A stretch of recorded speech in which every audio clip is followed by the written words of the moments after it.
WandaVision had a lot of ground to cover in its finale, what with the scrolls and the child death and the explaining what You're the Scarlet Witch means of it all. Among the episode's biggest twists, alluded to in the post-credit scene from the week before, was the climactic round of Rock'em Sock'em robots in the sky above Westview. The showdown between the various versions of the Vision, both played by Paul Bettany, was a final confrontation in the tradition of Marvel's best third act, Donnybrooks. It was all made possible by director Hayward and his crack team of sword scientists Frankensteins, who audiences had recently learned spent the last 5 years pulling Vision's body apart and putting it back together. The result was what we'll call White Vision, the soulless, 0% Mindstone shell of a synthezoid who, wait for it, pales in comparison to the original. While the Vision that audiences had spent the last 8 episodes with was revealed to be a construct of Wanda's imagination and abilities, this was the repurposed corpse of the hero first introduced back in Age of Ultron, minus the personality and appreciation for paprikash.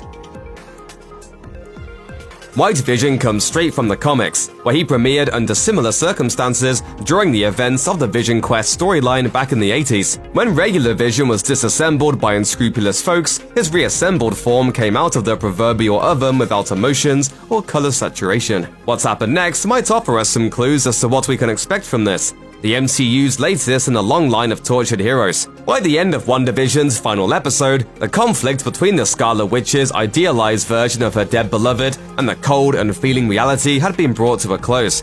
The weapon of choice in the conflict was, naturally, logic. Well, first skull lasers, but then logic after that. Westview Vision determines that his adversary is the component pieces of his old body, reassembled but robbed of memories. Concluding that he can't truly be Vision without the experiences that molded him, Westview Vision jacks into the monochrome synthezoid's brain, implanting everything that the character had been through so far. Shuri's diagnostics, the fight with Ultron, the battles leading up to the Sokovia Accords, and his death at the giant purple hands of Thanos. Importantly, we don't see any of the memories of his time in Westview. What we do see is the time-honored visual shorthand for a bad comic book character turning good. White Vision's eyes change color, going from what we'll call prismatic glitter bomb to Paul Bettany's baby blues. I am Vision, White Vision proclaims, and he jets off through a skylight in true superhero fashion.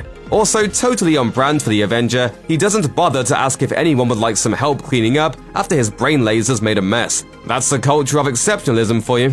After the dust has settled, viewers are left wondering what happened to Hayward's secret weapon. It can be assumed that we'll be seeing him again in the future, but in what form? Since a truly recuperated Vision would have gone straight to Wanda's side, it seems like a fair guess that the colorless version of him still isn't running at his full capacity, not even in the time it takes Wanda to set up shop in a charming woodland cabin in the middle of nowhere.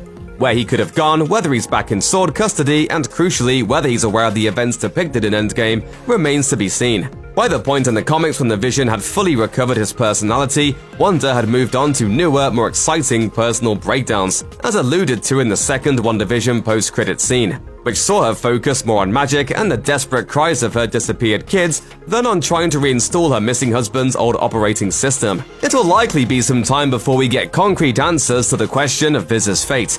In the meantime, all we can do is turn our voices as one to the minds behind the Marvel Cinematic Universe and say, please don't break our hearts again.